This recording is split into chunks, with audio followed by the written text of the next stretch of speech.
everyone, this is Dr. Simran Kumari here, and today the whole video is going to be about B3 vitamin. I've already completed series on vitamin B1 and vitamin B2. So let's talk about vitamin B3. So if you're new to this channel, don't forget to please subscribe to this channel. It's a win-win situation for both of us. Don't forget to like this video because a lot of efforts are being made on this, and don't forget to comment down whatever you feel about this video, and you can actually share it to your friends. So let's talk about it. And again, I'm emphasizing do not leave vitamins ka chapter for the end. Just go through it once and you'll be good to go. This video is going to be all about vitamin B3, aka also known as niacinamide. So all the girls, please buckle up your skincare routine, because we all know that niacinamide, the expensive product in a skincare routine, is actually vitamin B3. So you're going to talk about your skin right now. Okay? Okay, so this special, and at the end of this video I'm gonna put my खुद के lectures की picture at the end. ठीक है? So you do not have to take a picture, a screenshot लेने की need नहीं है. At the end you'll get a picture of your own. ठीक है? अच्छा, let's talk about vitamin B3 here. So what vitamin B3 is actually known as niacinamide, and what is the special about vitamin B3 is कि देखो हमारी body में there are two things to be done. एक है हमारे कुछ ऐसी vitamins होती है हमारी body में which are synthesized in the body by different persons. For example, हमारी body है, लेकिन हमारे intestine के जो flora है, that is the bacteria, they synthesize some vitamins. That means they are synthesized in the body by somebody else. So there's a new word, in the body. ठीक है? ये हमारे पास word आ गया in the body का. एक और terminology है कि the vitamins, there are certain vitamins which are formed by the body. That means आपकी अपनी body through some amino acids खुद synthesize कर रही है. For example, कोई बैक्टीरिया या दूसरी स्पीशीज नहीं करी, आपकी अपनी बॉडी के ऑर्गन्स कर रहे हैं. So can we recall one vitamin I think जो सबको पता होती है, when you go into the sunlight your skin get expose to UVB radiations 280 to 90 nm के बीच में वेवलेंथ होती है. 315 नैनोमीटर की वेवलेंथ पे जब स्टक करती है, फिर लिवर और kidney also take part. What is that vitamin? Vitamin D, of course. So vitamin D is the one जो कि by the body होती है. तो by the body, in the body का I'll tell you in the different video. जो vitamins का एक normal introduction video, उसमें ये सारी basic चीज़ है. I'm just revising here. By the body मतलब क्या आपके खुद के organs कर रहे हैं. तो वो सिर्फ दो vitamins है. एक B3 है, तभी मैं इस वीडियो में बात कर रही हूँ. एक vitamin D है. That is it. So if the MCQ comes up in your question paper, what are the vitamins जो by the body बनाती है, जो खुद की body बनाती है, तो that is your B3 and vitamin D. B3 is actually formed from a very good amino acid that is known as tryptophan. You have to remember this word, please. Tryptophan. ठीक है? That's it. Now, what is the active form? Remember in B2 मैंने कहा था कि B2 is also known as riboflavin. तो active form F से होगा riboflavin. Similarly, in B3 active form किससे होगा? Something in this letter, niacin, that is N से होगा. Simple. So the active forms of this are two. एक होगा NAD plus, एक होगा NADP प्लस. ओके. एक और मैंने स्पेशल चीज बताई थी. खैर, इसका क्या होगा हमारे पास? Nicotinamide adenosine dinucleotide. Nicotinamide adenosine dinucleotide phosphate. ठीक है. एक और मैंने चीज बताई थी that vitamin B2 and B3 in the video of B2 कि they both are the beautiful vitamins जिनका कोएंजाइम्स के क्या ताल्लुक होता है, that they are involved in redox reactions. That means कभी भी एंजाइम्स के एंड में जिसमें ऑक्सीडेज का वर्ड आएगा, डिहाइड्रोजनेज का वर्ड आएगा, what is the vitamin you are gonna think of? You are gonna think of vitamin B2 और B3. उसमें भी हम आइडेंटिफाई कैसे करेंगे कि B2 कौन सी है? तो I have given you a mnemonic in B2 की विटामिन में वीडियो में. इन B3 हमारे पास कुछ ऐसे विटामिन होंगे जिसका हम कीवर्ड याद रखेंगे. अगेन हम स्टार्ट करते हैं छोटू मियाँ और बरू मियाँ से. NAD छोटा भाई है और NADP ज्यादा रिस्पॉन्सिबिलिटी है, फॉस्फेटेड है, जिम्मेदारियों से भरा हुआ है, तो वो सेकंड नंबर पे. कौन से कोएंजाइम्स हैं? First of all again I am emphasising on the fact you have to remember one thing very clearly guys, that पहले तो ये याद रखना है कि कौन सी विटामिन्स में हमारे पास कोएंजाइम्स में होती हैं यूज्ड और कौन सी विटामिन्स हमारे पास यूज नहीं होती. फिर उनके कोएंजाइम्स का नमोनिक याद रखना है. Simple, that's it. Vitamin B1 का नमोनिक क्या है? जल्दी से remember, BATP. If you haven't seen it, watch it in my video. Vitamin B2 का नमोनिक क्या है? कोएंजाइम्स का एक का था AC और दूसरे का था AC2 एक्स्ट्रा स्मॉल साइज में. Very good. And vitamin B3 का नमोनिक क्या है? Let's see. NAD and NADP+. Simple सी बात है, हम इसे डिवाइड करेंगे 2 फॉर्म्स में। NADP प्लस रिक्वायरिंग एंजाइम्स को हम ऑल्सो कहते हैं NADP plus PH regenerating enzymes. मतलब मैं समझाती हूँ। एक होता है देखो NAD रिक्वायरिंग एंजाइम्स होता है, मतलब कि देखो अगर मैं ये किसी एंजाइम में यूज़ कर रही हूँ तो मतलब मैं उसका जो है वो ऑक्सीडेशन कर रही हूँ ना, उस फॉर एग्जाम्पल यहाँ कॉन्सेप्ट समझ लो। NAD प्लस अगर मैं किसी एंजाइम में यूज़ कर रही हूँ तो मैं उस रिएक्शन को ऑक्सीडेज करके ये अमीर बन जाएगा, उससे हाइड्रोजन ले लेगा और ये क्या बन जाएगा, NADPH बन जाएगा। दैट मीन्स ये अमीर बन गया। Hydrogen atom is the atom की दुनिया में पैसे। तो फॉर एग्जाम्पल अगर मैं NADP plus requiring enzyme use कर रही हूँ, रिएक्शन यूज कर रही हूँ, तो that is also known as NADPH generating reactions. एक ही वर्ड आ गया। और एक दूसरा जो हेडिंग हम कवर करेंगे वो होगा NADPH रिक्वायरिंग। दैट मीन्स ये अमीर था, इसके पास हाइड्रोजन थे, अब ऐसे रिएक्शन में ये जाएगा अपने पैसे देने, तो मतलब उस रिएक्शन को हाइड्रोजनेट कर रहा है, रिड्यूस कर रहा है और खुद ये गरीब हो रहा है। तो ये क्या होगा, NAD प्लस जनरेटिंग। बात समझ में आ गई? समझ में नहीं आई तो बैक करके देख लेना। ओके, NAD प्लस रिक्वायरिंग, उसको अमीर बनना है। अमीर बनने के लिए जॉब करनी पड़ेगी और जॉब करने के लिए उसको क्या करना पड़ेगा, उसका नमोनिक है G6PD-CID। बस ये नमोनिक है। CID is a job for him. अब मैंने इसकी थोड़ी अरेंजमेंट डिफरेंट कर दी है। G6 अगर मैं बता दूं, G6PD is glucose 6 phosphate dehydrogenase का वर्ड आया। CID को हम थोड़ा ऑल्टर का नाम दे रहे हैं, दैट इज आइसोसिट्रेट डिहाइड्रोजनेस। ठीक है, मैंने CID का वर्ड बन रहा था तो बना दिया। नाउ आइसोसिट्रेट डिहाइड्रोजनेस, बात समझ में आ गई? अगर मैं थोड़ी एक्स्ट्रा इन्फॉर्मेशन दूं तो ये these two enzymes are actually the first two enzymes which are required for the oxidative phase of HMP। जिसने बायोकेमिस्ट्री सेकेंड फाइनल ईयर में होगा, 4th ईयर में होगा, MLE वगैरह में होगा, नीट की प्रिपरेशन के लिए होगा, तो of course they will remember this thing. But for first year rights and second year rights इतनी डिटेल में नहीं जाने की जरूरत नहीं है।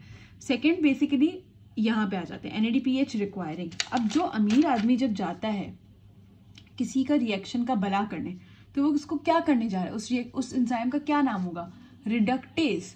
वो रिड्यूस करने जा रहा है, उसके पास पैसे हैं, वो देने जा रहा है, सामने वाले को अमीर कराने जा रहा है। Any enzyme with the name reductase, MCQ में आया, डायरेक्ट B3 टिक करना है बगैर कुछ सोचे, बात खत्म।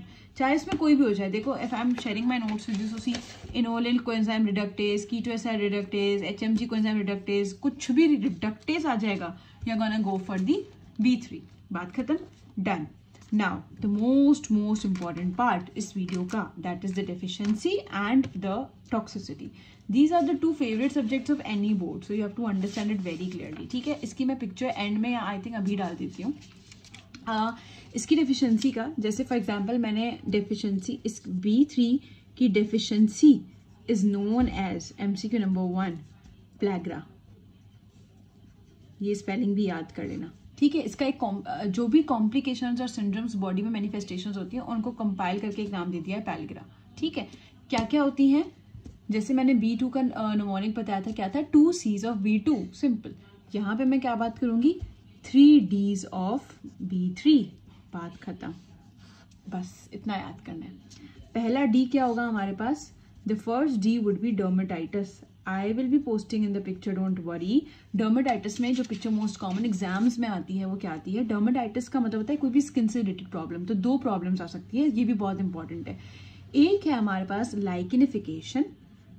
ठीक है, I am gonna add a picture for 2 seconds I guess बाद में, एंड में। लाइकेनिफिकेशन क्या होगी कि बच्चों के जो हाथ होंगे ना, एक बच्चा होगा उसके हाथ में यहाँ पे एक स्केली ग्रे कलर की जो है ना डॉर्सम पे एक स्केली अपीयरेंसेस होंगी। ठीक है, तो उसे हम कहेंगे लाइकेनिफाइड अपीयरेंस। उसको हम एक स्पेसिफिक नाम देते हैं which is known as gauntlet of pellagra. Please remember it, it's very important. Gauntlet of pellagra. Simple lichenification हो सकती है, या तो द मोस्ट इंपॉर्टेंट थिंग हो सकती है कैसल्स नेकलेस। कैसल नेकलेस क्या होता है, एक अंकल बने हुए होंगे। ठीक है, ये अंकल है हमारे पास, इनकी गर्दन होगी, गर्दन में यहाँ पे एक एक नेकलेस का शेप होगा, ऐसा लगे कि उन्होंने कोई नेकलेस पहना हुआ है, उसे हम कैसाज नेकलेस कहते हैं. So the features of this are that okay, so you can see this is a necklace type thing जो कि एक रीथ्री मैटर्स इसके लिए सन एक्सपोज एरिया पे पेशेंट को आ रही है. The second picture is the lichenification. You can see sun exposed area पे नेकलेस भी है और लाइकनिफिकेशन हाथ में निशान. एक रीथ्री मैटर्स है, स्केली अपीयरेंस होगी, ठीक है, ग्रेश अपीयरेंस, रीथ्री मैटर्स अपीयरेंस होगी on sun exposed area. Plus it would be sun expose is a very important word.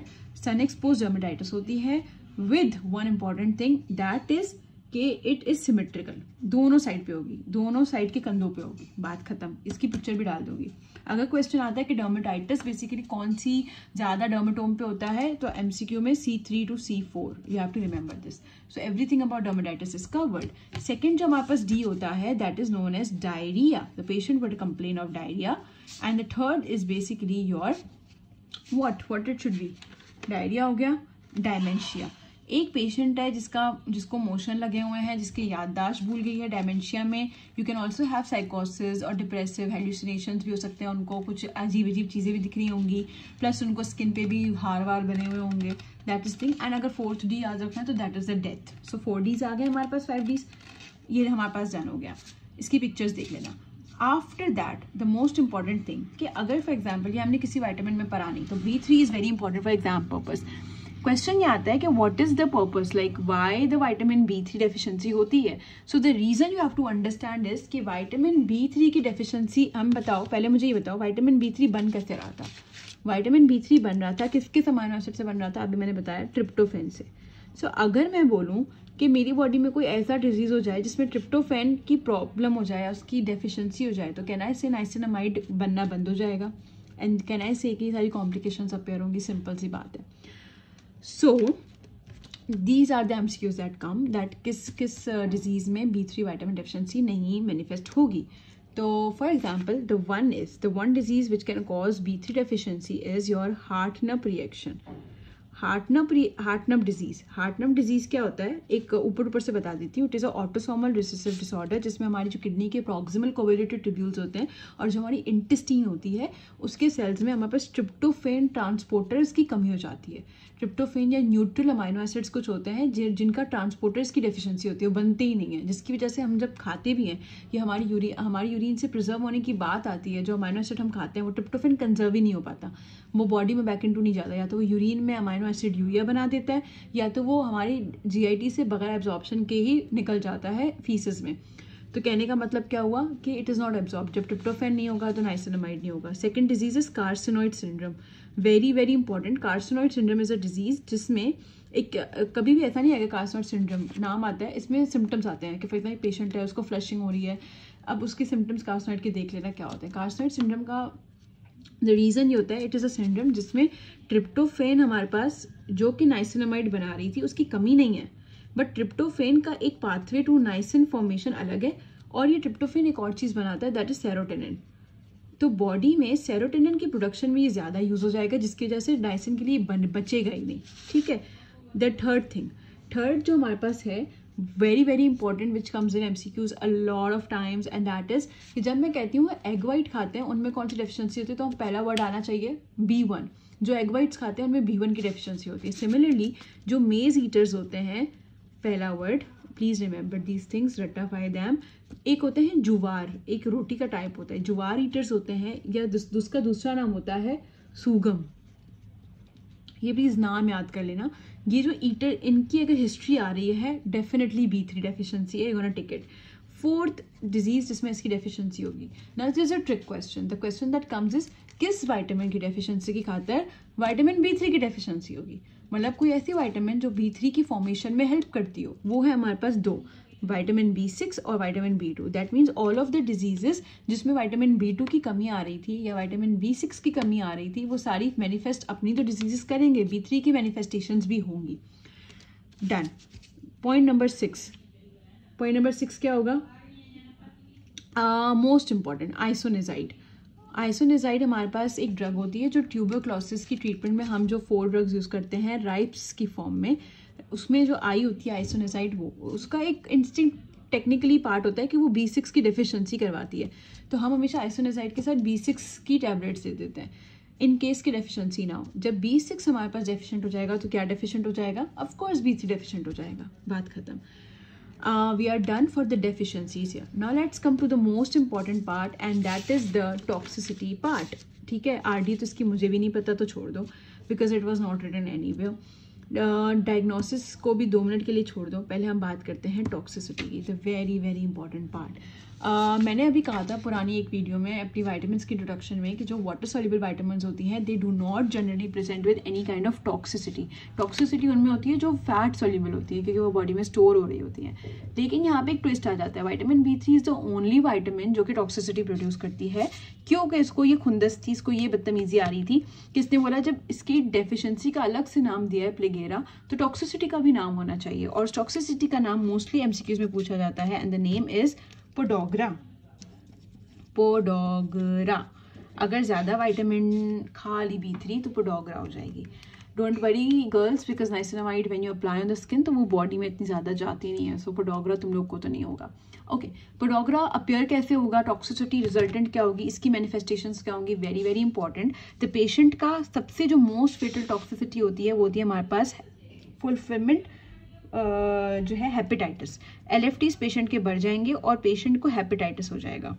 ठीक है, पहली बात। दूसरी बात, उसको ग्लूकोज इंटॉलरेंस हो जाएगी तो टेक्निकली उसको डायबिटीज़ भी हो जाएगी।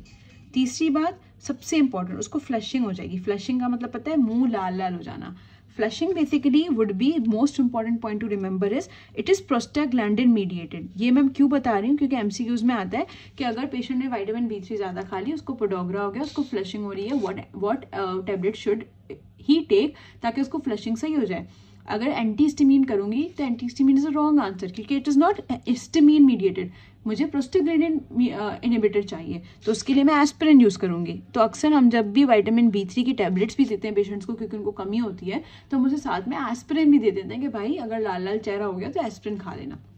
या तो मैं डायरेक्ट प्रोस्टाग्लैंडिन D2 इनहिबिटर एक होती है ड्रग का नाम विच इज़ नोन एज लेरोपिटेंट पिपेंट, मैं वो यूज़ कर लूँगी, सिंपल इनहिबिटर है।